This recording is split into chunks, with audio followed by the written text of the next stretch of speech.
Good evening सभी प्रतियोगी छात्रों को एम्प्लॉयमेंट न्यूज़ चैनल में बहुत बहुत स्वागत है। 2 दिन पहले मैंने ब्लॉक एजुकेशन ऑफिसर एग्ज़ाम 2020 की एक्सपेक्टेड कट ऑफ का एक वीडियो अपलोड किया था। आपको अच्छा लगा, इसके लिए आप सभी को बहुत बहुत धन्यवाद। बहुत से कैंडिडेट ने जानना चाहा है कि बीओ के काम क्या होते हैं, क्या क्या काम करना पड़ता है, सैलरी कितने मिलेगी, पोस्टिंग कहाँ पर होगी, प्रमोशंस क्या होंगे, ओवरऑल जॉब प्रोफाइल के बारे में जानना चाहा है। तो आज के वीडियो में हम बात करेंगे ब्लॉक एजुकेशन ऑफिसर के जॉब प्रोफाइल के बारे में। वीडियो अच्छा लगे तो इसे लाइक कर दीजिएगा और ज़्यादा से ज़्यादा अपने सभी साथियों को, फ्रेंड्स को शेयर कर दीजिएगा ताकि सभी को जानकारी मिल जाए कि खंड शिक्षा अधिकारी का जॉब प्रोफाइल क्या होता है। तो चलिए वीडियो शुरू करते हैं। सबसे पहले बात कर लेते हैं सैलरी की। तो ब्लॉक एजुकेशन ऑफिसर जो है एक ग्रुप सी की पोस्ट है और 4800 ग्रेड पे की पोस्ट है। पहले इसका पे स्केल जो था वो 9300 से 34,800 था और ग्रेड पे 4800 है। तो इसके आधार पर जो बेसिक सैलरी बनती है वो 47,600 बनती है। इसमें आप 17% डीए जोड़ लीजिए तो 8,092 रुपया जो है वो डीए होता है बेसिक पर। इसके बाद एचआरए अलग अलग सिटी के आधार पर होता है, A class city, B class city और सी क्लास सिटी के आधार पर। तो ए क्लास सिटी में 5620 एचआरए बनेगा, बी क्लास सिटी में 2,810 रुपया एचआरए बनेगा। तो ये वेरिएशन सिटी टू सिटी होगा पोस्टिंग के आधार पर, केवल एचआरए में ही फ़र्क पड़ेगा और बाकी सब एज इट इज़ रहेगा। अभी मैं आपको ये भी बताऊंगा कि A class city, B class city और सी क्लास सिटी कौन कौन से हैं। तो इस तरह से टोटल आपको जो है ए क्लास सिटी में 61,312 रुपये और बी क्लास सिटी में 58,502 रुपये जो है वो सैलरी मिलेगी। अब इसके अलावा अलाउंसेज भी मिलते हैं। सबसे महत्वपूर्ण है 750 रुपया पर डे।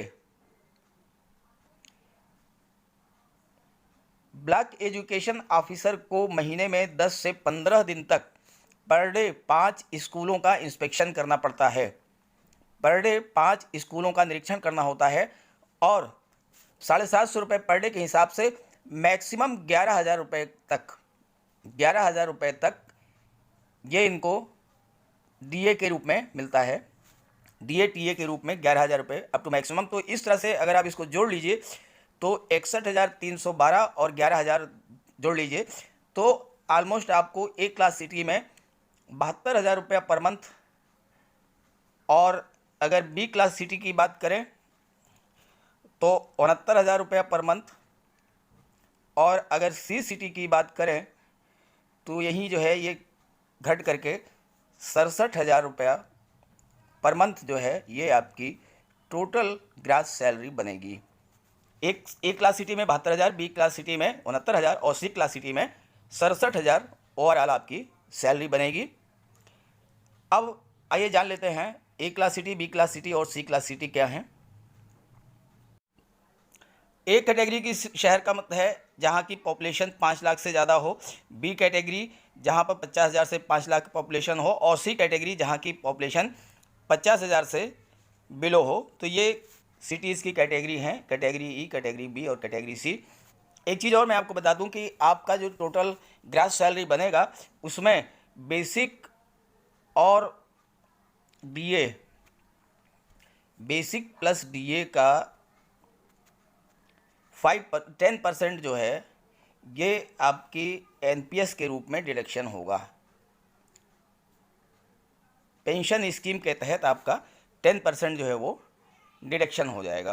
तो उसके बाद इन हैंड सैलरी आपकी जो है 72,000 में से आप जो है करीब 6,000 घटा दीजिए तो 65-66,000 रुपये इन हैंड सैलरी आपको मिलने वाली है। अब आइए बात कर लेते हैं कि बीईओ को काम क्या करना पड़ता है।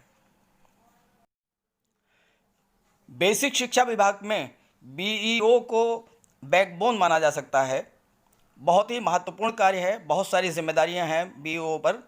तो एक एक करके बात कर लेते हैं। पहला सबसे महत्वपूर्ण कार्य है सुपरविजन ऑफ प्राइमरी स्कूल्स, प्राथमिक विद्यालयों का निरीक्षण, देखभाल और इसी के साथ साथ प्राइमरी टीचर्स की भी निरीक्षण और देखभाल। अगला कार्य है अटेंडेंस ऑफ प्राइमरी टीचर्स।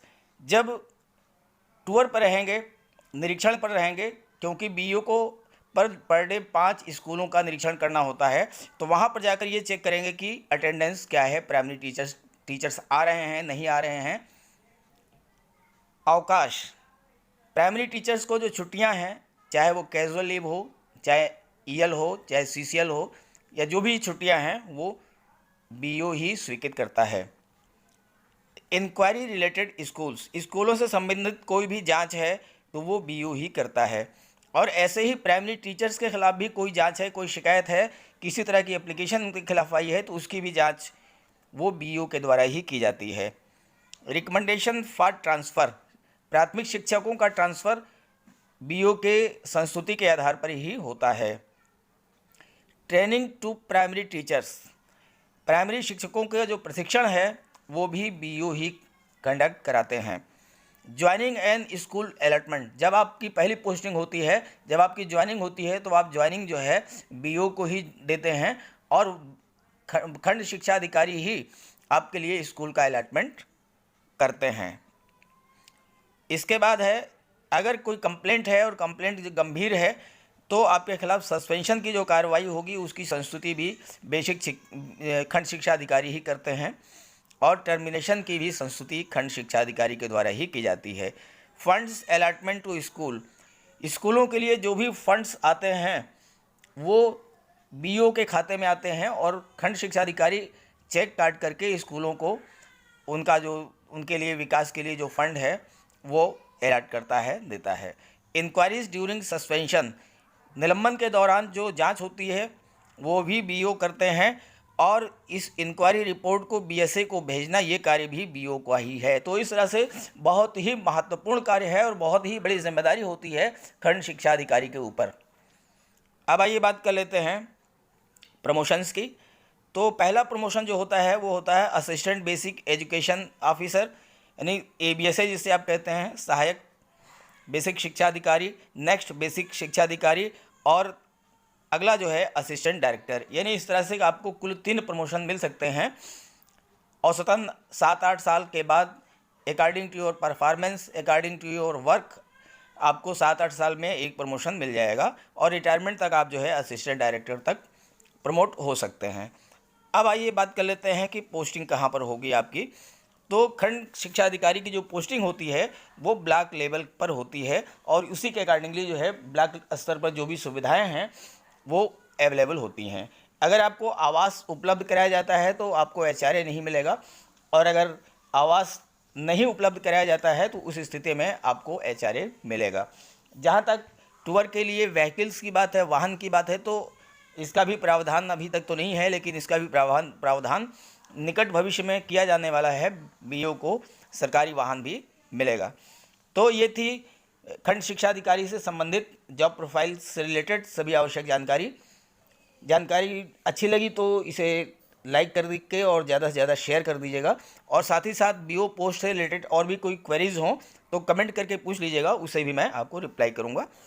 और इस वीडियो को ज़्यादा से ज़्यादा शेयर ज़रूर कर दीजिएगा ताकि सभी को जानकारी मिल जाए। Okay, thank you.